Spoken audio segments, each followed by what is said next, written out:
नाज़रीन अपडेट कंदासीं के हैदराबाद में कुंवर चौक वट नो पार्किंग एरिया में कार पार्किंग करण तां छिकताण वारो मामलो IG सिंध मामले जो नोटिस वठी छॾियो। DSP फ़हीम अहमद फारूकी ख़िलाफ़ कार्रवाई जो हुक्म ॾिनो वियो आहे। हैदराबाद में ख़बरवास शेयर कई पिया नो पार्किंग एरिया में कार पर पार्किंग करण तां छिकताण वारो मामलो आहे। IG सिंध मामले जो नोटिस वठी छॾियो। DSP फ़हीम अहमद फारूकी ख़िलाफ़ कार्रवाई जो हुक्म ॾिनो वियो आहे। ख़बरवास शेयर कई पिया हैदराबाद में नो पार्किंग एरिया में कार पार्किंग करण तां छिकताण वारो मामलो आहे।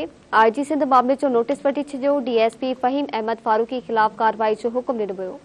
जी नाज़रीन अपडेट कंदासीं के हैदराबाद में कोहिनूर चौक वट नो पार्किंग एरिया में कार पार्किंग करण तां छिकताण वारो मामलो IG सिंध मामले जो नोटिस वठी छॾियो। DSP फ़हीम अहमद फारूकी ख़िलाफ़ कार्रवाई जो हुक्म ॾिनो वियो आहे। हैदराबाद में तफ़सील मालूम कंदासीं शबीर अबड़ो खां। जी शबीर वधीक आगाह कजो।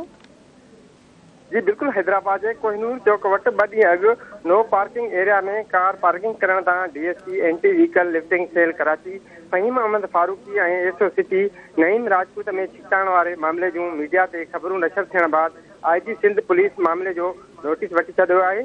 DSP ख़िलाफ़ महकमानी कार्रवाई जो हुक्म ॾेई छॾियो आहे। गॾोगॾु SO city traffic Naeem Ahmed Rajput खे सुठी कारकर्दगी ॾेखारण ते 1 महीने जी इज़ाफ़ी पगार ऐं CC1 सर्टिफिकेट ॾियण जो बि ऐलान कयो आहे। वाज़े रहे त 2 ॾींहं अॻु DSP पारां SO सिटी खे 24 कलाकनि में बदिली करण जी धमकी ॾिनी वई हुई। इन्हीं पुलिस अमलदारनि में पैदा थियल छिकताण ऐं धमकी वारियूं वीडियो जे मंज़र आम ते आयूं हुयूं।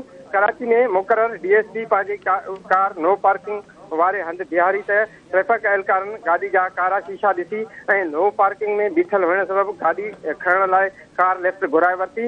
लेफ्ट ते गाॾी खणंदे ॾिसी DSP पाण पहुची वियो, जंहिं दौरान हुन ट्रैफिक अमले खे गुथा लफ़्ज़ ॻाल्हाया ऐं एहलकार वकास खे गिरेबान में हथु विधो, जंहिं तां SO सिटी खेसि यादि ॾियारे त हू ड्यूटी ते मौजूदु आहे। जी महिरबानी शबीर आगाह करण लाइ।